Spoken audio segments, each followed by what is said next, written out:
momen bahagia tersebut Dok kemarin? Ya, alhamdulillah akhirnya penantian yang ditunggu-tunggu berakhir juga. Ya, dari kemarin ditanya sama wartawan kapan nikah ya kan, kapan punya anak, dan sekarang alhamdulillah saya sudah punya anak. Dan kemarin akhirnya lahir pada tanggal 14 Mei 2025 dibantu sama dokter Reinu. Ini dokter yang melahirkan anak saya nih. Ini kita teman satu pengajian dok ya, teman satu pengajian, dan alhamdulillah sekarang menjadi dokter di mana dari awal kontrol sampai lahiran beliau lah yang ngebantuin saya dan juga istri gitu. Dan juga ada Mbak Keke dari rumah sakit ibu dan anak Tambak, dan terima kasih juga Mbak. Ya, sama-sama Mas Chan, senang membantu. Proses kelahirannya sesar atau normal ya? Seperti apa sih waktu menemaninya langsung sang istri? Ya sebenarnya waktu itu kita pengennya normal ya dok ya.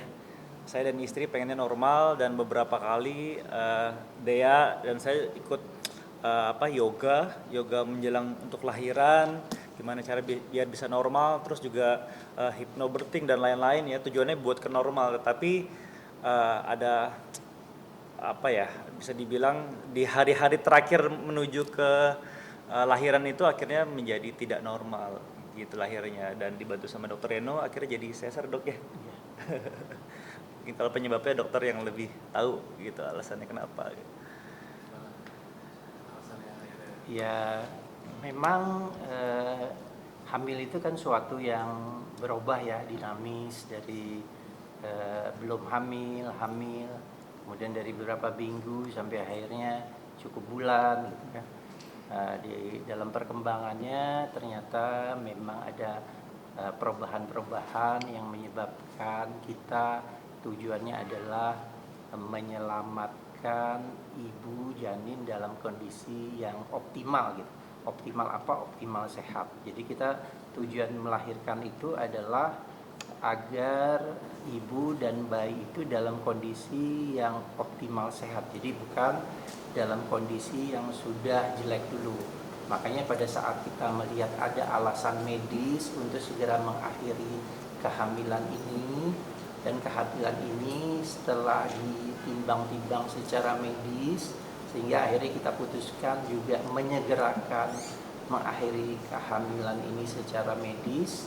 Jadi sedikit agak mendadak ya kita putuskan, karena di akhir minggu terakhir kita periksa ternyata ada alasan yang harus segera dilahirkan. Jadi rasanya tidak ideal lagi memaksakan kehamilan normal, karena kalau kehamilan normal berarti kita menunggu waktu, dan menunggu waktu itu berarti memaksa untuk mulus sendiri atau dibuat mulusnya, dan kondisi itu tidak pas lagi pada kondisi kehamilan ini. Itu lebih kurang. Chan, mungkin panjang, berat, dan namanya mungkin Chan kalau Jenis kelamin ya? Jenis kelaminnya. Kalau jenis kelaminnya alhamdulillah cowok, namanya Ahmad Katmail Dalsyar Candegra gitu. Artinya Pemimpin yang baik, yang tangguh, yang kuat. Terus ke belakang itu ada Candegra. Candegra itu gabungan antara aku sama Dea. Dea diberi anugerah. Dan saat pertama kali mengajarkan anak dan menggendong itu seperti apa perasaan? Pertama haru ya. Akhirnya setelah sekian lama, saya kan akhirnya kan istri sesar ya. Saya agak gak kuat nih ngeliat prosesnya. Beliau lagi mengoperasi istri saya, tiba-tiba saya udah nunduk terus di atas kepala istri saya gitu kan, udah nenang istri saya segala macam biar ya nyebut-nyebut asma Allah lah, dan akhirnya bisa lahiran dan akhirnya mengajankan tuh. Nah dulu sebelum lahiran kan suka ngajak anak saya ngobrol ya di perut ya, ayang, Katmail, ini papa nanya, suara papamu nanya, aku ajak ngobrol lah, dia juga seperti itu kan. Terus akhirnya kemarin kita ngajarin tuh, saya ngajarin kuping sebelah kanan, tadinya kan haru tuh, Allahu Akbar, Allahu Akbar. Pas Allahu Akbar yang kedua, anak saya nengok gini nih. Kayak, oh ini suara bapak gua, atau antara suara bapak gua, atau enggak, oh suaranya gini aja gitu. Kayak itu sesuatu yang apa ya, pertama haru, yang kedua pas dia nengok itu saya agak sedikit ketawa, tapi akhirnya selesai juga azannya, sebelah kiri akhirnya kita komatkan, dan alhamdulillah semuanya berjalan dengan baik dan lancar. Untuk panjang dan beratnya tadi berapa? Panjangnya 45 ya dok ya. 45, kalau beratnya itu sesuai dengan prediksi dokter Reno 2,4 gram. Ya, 2.400. Ya, 2.400 gram atau 2,4 kilogram. Saya membutuhkan ada kesulitan untuk pemberian ASI eksklusif. ASI eksklusif mungkin kalau awal-awal kan masih 2 hari ya Mbak ya. Masih 2 hari pertama, jadi kayak masih butuh belajar juga dari ibunya, dari istri saya, dan ya, dan support juga dari Rumah Sakit Tambak. Mbak Keki ini berkoordinasi dengan beberapa dokter-dokter juga, termasuk dokter laktasi juga. Terus juga ada beberapa treatment yang dimana bisa memperlancar itu ASI sendiri gitu kan. Emang masih pertama kali Mbak ya, pertama kali, dan juga ini anak pertama. Saya dan juga istri sama sekali tidak punya pengalaman apapun menyusui, dan ternyata dibantuin banyak juga sama Rumah Sakit Tambak gitu untuk mendapatkan yang terbaik, mengoptimalkan apa yang harus diberikan sama anak saya. Si Untuk- dia sendiri gimana sih mungkin saat ini? Alhamdulillah baik dok ya. Alhamdulillah. Tadi sebelum kita wawancara ini sempat visit juga dokter Reno, ngelihat keadaannya istri saya Dea, dan menurut prediksi dokter alhamdulillah baik dok ya. Gimana dok kalau misalkan dokter ngeliatnya? Ya sesuai, perkembangannya baik, sehat. Insya Allah juga bisa pulang sesuai waktu. Kalau anaknya sendiri gimana dok? Kalau tadi dokter lihat? Sehat, baik. Insya Allah juga tidak ada kendala karena proses adaptasinya dalam 24 jam pertama cukup baik. Alhamdulillah. Chan, anak pertama bakal pakai babysitter apa ngurus sendiri dulu nih Chan? Nah itu dia. Kemarin tuh baru 2 hari ini aja saya ngeliat, oh ternyata lagi riuh juga ya. Setiap 2 jam sekali tuh nyusuin, dan setiap 2 jam sekali tuh nangis segala macam. Wah saya berdoa kan, dikit-dikit bangun, dan tadi ketika banyak yang datang, terus terang saya sampai ketiduran karena ngantuk banget semalam dok. Jadi jalan tidur dok, jadi 2 jam sekali bangun, 2 jam sekali bangun. Tapi apa ya, menemukan suatu babak yang baru, menjadi seorang bapak baru dan juga ibu baru, ya kita bawa enjoy aja lah. Ketika kita dikasih anugerah sama Allah yang terbaik, akhirnya kita bersyukur dengan memberikan yang terbaik juga buat anak saya. Udah disuruh jadwal gantian jaga malam gitu nggak sih sama istri? Nah, sebelum lahiran juga sudah ngatur, karena kan saya tipikal yang pelor ya, jadi nempel molor gitu. Jadi dari jam 9, jam 10 tuh udah ngantuk ya. Terus bangun subuh, nah biasa aktivitas tuh. Kebalikan sama istri saya. Kalau istri saya tuh tidurnya rada malam dok ya. Tapi dia ngomongin sama dokter, tapi ya udah akhirnya sekarang mungkin semenjak punya anak, sekarang kayaknya pola tidurnya sudah mulai membaik. Jadi semalam tuh kayak benernya ngantuk banget, dan kebangunnya gara-gara tangisan anak gitu. Dan sayang ini apa, gendong. Wah, aku tuh bener-bener bangun tidur langsung nyari bayiku di mana, gendong, sayang susuin cielah. Jadi bapak gue. Dan sempat belajar juga sih mas, tanya-tanya teman-teman, sudah banyak pembahasan cara gimana, seperti apa, sempat tanya-tanya juga sih gimana seperti apa. Tapi intinya gini, alhamdulillah banyak teman-teman yang support juga, termasuk kayak beberapa teman-teman artis. Oh Chan, kalau gue kemarin pengalaman gue begini, lo mendingan kesini gitu. Termasuk kayak Saskia Gotti kan, kemarin ketika aku hamil Chan, aku ini loh banyak yang support untuk bayiku. Ini loh aku bantuin ya, dari segi orang yang ngelayanin ke rumahnya juga sediain juga kan. Terus juga dari Rumah Sakit Tambak juga banyak merekomendasikan juga, Mas nanti kalau misalkan sudah selesai lahiran dari rumah sakit treatmentnya seperti ini, ketika nanti sudah di rumah treatmentnya seperti ini gitu. Dan kalau misalnya emang kira-kira butuh bantuan dari kita siap bantuin gitu. Bisa home care ke rumah. Masnya nggak mas? Bang Chan, ini kan banyak juga yang mengatakan pakai rasa senangnya juga di Instagram, bahkan sempat terucap juga bayi terganteng. Nih gimana nih Bang? Wah alhamdulillah, banyak yang bilang kalau selamat ya bayinya cewek gitu, cantik soalnya. Soalnya kan putih, alhamdulillah ya dok ya, putih terus bibirnya merah gitu, banyak yang nyangka cewek. Ini cowok kok gitu, namanya Ahmad Katmael Darsyal Chandaigra gitu.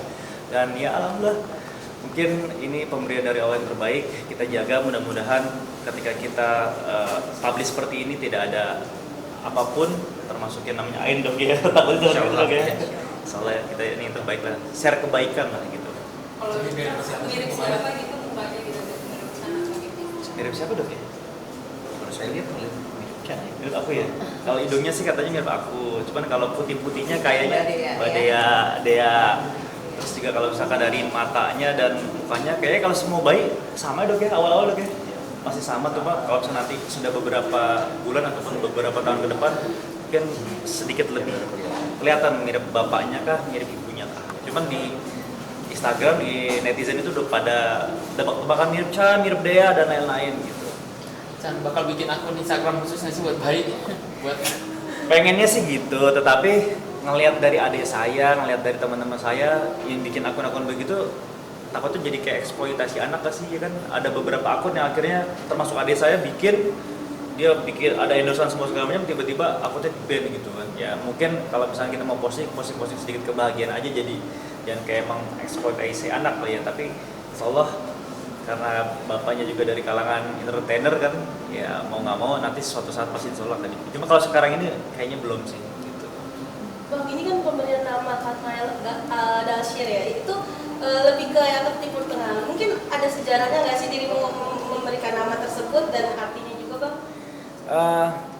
Apa ya, kalau misalkan arti nama itu sendiri kita rembukan sama dia, ya kan? Kita pengennya yang pertama ini namanya panggilannya depannya C lah, apa ya nama yang berbeda ya gitu. Cari nama yang berbeda, terus inisialnya depannya C, yang orang juga nggak banyak tahu tentang apa namanya itu di mana-mana gitu. Jadi kepikir akhirnya Katmael yang artinya adalah pemimpin gitu, dan akhirnya kalau Ahmad itu kan nama kecilnya Nabi Muhammad ya, jadi Ahmad Katmael Dalsyir Candigra, ya itu hasil rembukan aku sama Dea gitu. Yang penting terakhir itu ada namanya gabungan antara aku sama Dea gitu. Oke. Mungkin ada Mas, mungkin dari lahirnya anak pertama ini mungkin doanya seperti apa sih Mas? Yang pastinya alhamdulillah diberikan titipan sama Allah seorang anak laki-laki. Minta doanya mudah-mudahan menjadi anak yang soleh, yang pintar, yang cerdas, yang sempurna secara akhlaknya, dan yang pastinya selalu sehat ya dok ya, amin. Dan yang pastinya juga mudah-mudahan menjadi kebanggaan buat orang tuanya dan juga agamanya, amin. Kan terakhir ini kan baru punya anak, kira-kira bakal ngurangin jadwal dulu bantu istri atau malah masih bisa cari duit? Nah, itu plus minus dok ya. Di satu sisi emang kita sebagai kepala rumah tangga harus cari rezeki sebanyak-banyaknya buat anak dan juga istri, dan percaya kalau misalnya rezeki itu sudah digariskan sama Allah untuk saya dititipkan kepada istri dan juga anak. Dan satu hal juga kita harus jagain istri dan juga anak sebaik mungkin ya. Mungkin kalau misalkan nanti kita kewalahan, kita bisa minta tolong perbantukan orang untuk nolongin kita aktivitasnya terhadap bayi. Kalau misalkan untuk awal-awal mungkin saya pengen merasakan menjadi seorang bapak dulu lah gitu kan. Oh ternyata kalau ngerawat ini seperti ini loh, padahal 2 hari ini kayak kurang tidur dok ya. Sedang menikmati masa-masa menjadi ayah gitu ya? sangat menikmati, dan ketika ngelihat tamu-tamu banyak datang, ngeliat anak saya kayak nggak kebayang, oh sekarang gue jadi bapak ya gitu, ini gue punya anak sekarang gitu. Walaupun umur saya untuk udah agak telat juga, tapi alhamdulillah dok ya diberikan yang terbaik. Masih muda dok ya? Masih muda Mbak Keke? Masih umuran. Siap. dibatasin dulu ya di awal-awal. Mungkin kalau awal-awal banget sedikit iya, tapi kalau misalnya nanti sering berjalannya waktu, insya Allah selama waktunya masih bisa dikondisikan, bisa disesuaikan sama tidak dominan di luar, kenapa tidak gitu. Selama kita nyari rezeki juga kan di luar. Gitu. Oke. Oke Bang, mungkin terakhir Bang. Terakhir. Untuk rencana mungkin ke depannya targetnya berapa ada sih Bang? Apalagi kan pemerintah gencar juga program keluarga berencana juga ya. Kalau saya sih dikasih Allahnya aja ya. Tapi tadi dapat wejangan dari Dokter Eno, katanya kalau misalkan saya pengen lahiran normal, minimal 1,5 tahun yang akan datang. 1,5 tahun yang akan datang. Tapi kalau mau sesar dok, Boleh paling cepat 0,5 tahun. paling cepat 1,5 tahun. Tapi tetap harus berencana yang paling baik. Harus berencana. Jadi emang Dokter Eno itu dari awal kan kita teman pengajian juga ya. Pas ketika saya awal menikah, dokter sempat bilang, Chan kalau misalkan kamu mau bikin anak tuh harus generasi emas dok ya. Itu maksudnya generasi emas tuh gimana dok? Ya merencanakan lah. Merencanakan ya. Kan orang sekolah aja berencana, bikin rumah berencana. Jadi sudah tidak tepat lagi pengen punya anak tuh sedapatnya aja kan gitu. Karena kan sebetulnya punya anak itu kan suatu yang dicanangkan pemerintah apa sekarang generasi Indonesia emas gitu. Itu kan nggak bisa didapat begitu aja, gimana manusianya bisa negaranya bisa generasi emas kalau sumber dayanya sendiri bukan manusia yang sebetulnya sumber dayanya sendiri yang berkualitas emas kan gitu. Jadi intinya sebelum punya anak, jangan asal punya anak dong Iya. ya, tapi disiapkan semuanya dari Disiapkan. segi kesehatan Iya, bapaknya, harus. ibunya dan lain-lain gitu dong. Iya. Mantap. Karena kalau ini kehamilannya sehat dan baik, artinya sebetulnya 3/4 manusia itu udah sempurna, tinggal menyempurnakan 1/4 bagiannya di lahiratnya aja. Oke, terima kasih banyak. Ada fotonya? Oh iya, mau lihat foto anak saya nggak? Boleh banget.